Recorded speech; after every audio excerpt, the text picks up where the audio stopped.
રામ રામ ગૌપાલક મિત્રો, આજ આપણે ગીગાતાની વાડીએ આવ્યા. તો આ ગીગાતાની જે ગાય છે એણે આસરમાંથી લોહી પડતા તો એ આપણી ગીગાતા પાસેથી જેણે આપવીતી સાંભળીએ કે ભાઈ આવું થયું હતું અને તમે અગાઉ કાં કાં એની સારવાર કીધી. ગીગાતા બોલો કામ કીધું તમે? સારવાર ડોક્ટર ત્રણ આવે તો ભાઈ. હા, અમે મારા બનતી મહેનત કરી, પછી કપૂર કેરા એ બધું ચાલુ રાખ્યું હતું, પણ પછી તમારું યાદ આવ્યું કે ઘરની મોડું આપણે ઊંધા કૂટાઈએ. હા, મોડું યાદ આવ્યું કે તમે તો અમારા મિત્ર જ છે, પણ યાદ આવતા તમારી પાસેથી જે પાવડર આપણે ગાયને દીધું, ગાયને 100% વર્તે થઈ એવી આપણા તમારા ગુરુની દયા ફૂલ ભગવાન. અને ડોક્ટર કાયમ કેટલા હુયા દઈ જતા? ડોક્ટર 6-7 ક્રોસ કીધા. 3 ક્રોસ કીધા. પછી મેં આપણે ઘેર તો ધક્કો ન ખાતો ગાયને હુયા મારો. હા, કે એવું હાજી થાય તો પેલી ન થાય તો પેલી હુયા નથી મારવા. હા, ગુનો આવતો આપણે મિત્રતા એવી નવી. હા. અને આ ગાયની આંખમાંથી એનું કહેવાનું થાય કે કાયદેસર રૂંગા પડતા હે રૂંગા પડે હુયા હુયા કઈ હું પોતો દીધા ને હું હોય દે જાય તમને ઓહો યાદ ઈ નતો દીધો પછી મન કોસવણ કા કદાચ ભલે જે થાય માતાજીના આવા હુયા હોય કઈ. હા, અને આપણી જો આ જે ગૌસૂર્ણ છે એ લગભગ આ ત્રીજી ફેરે એટલે આજ 15 દી થયા છે ને? 15 દી થયા આ ચાલુ કીધું. છેલ્લે એક આસરમાં જ આવતું તો અટાણે હજી આ ચાલુ હોય. આપો એ ખવડાવે જ હોય.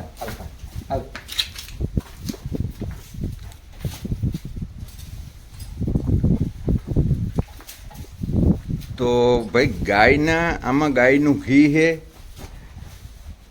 હાજી ગાયની લાર નાખવાની 100 ગ્રામ જેટલો ગર. તો ગાયથી ગાય હાજી થાય ને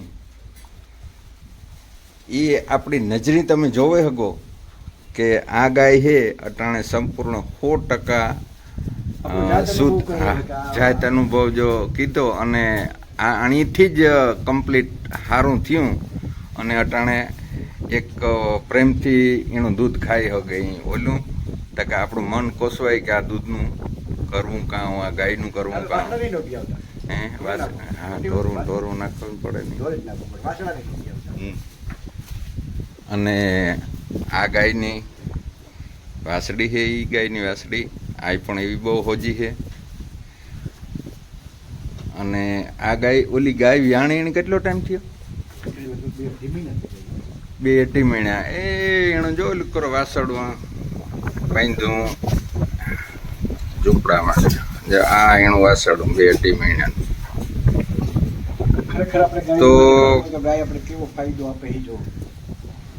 ગાયના ગુણતા ગાવીએ તો અનેક છે, પણ ઘરને આંગળે એક ગાય હોય અને શુદ્ધ ખોરાક આપો ને તો ગાય કોઈ દી માંદી પડતી ને. અને હું ત્યાં વારંવાર કાં કે બને ત્યાં સુધી આપણી જે ખોરાકમાં તેલી પદાર્થ લઈએ એના જે માંડવીના બી છે, બીબડી છે એવું. બાકી કિપાહિયામાં અતિશય ઝેર આવે તો આ નો સમજાય એવા રોગ છે એ આવે અને ઊભા થઈએ અને એનું કંઈ આપણે સોલ્યુશન મળતું નથી. તો ડૉક્ટરની લાઈનમાં આ જે ઝેર ખવડાવે ને એ આવતું જ નથી.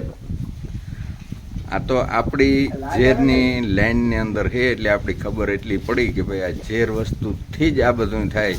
એટલે આપણાથી હાજું થાય ને કે આપણી કોઈ ડૉક્ટરને જ કે આપણે હાજા કરે શકીએ, પણ જે આ ઝેર છે એની નડવા ન દઈએ એવી વસ્તુ તમે ખવડાવો એટલે આપણે કોઈ દી આપણે ઘેર ડૉક્ટરની જરૂર પડે નહીં. તો બસ એટલું. રામ રામ ગીગાતા, આવજો. પછી મળીએ. ખૂબ ધન્યવાદ મોરુભાઈ. આવા તમે કરતા રહેજો. આ ભગવાનની બક્ષિસ, આ માતાજી તમે જરૂર બદલો દીહે કે આપણી આ નજરે જોયું તો આપણે ખબર પડી. હા હા. હારું, હારું.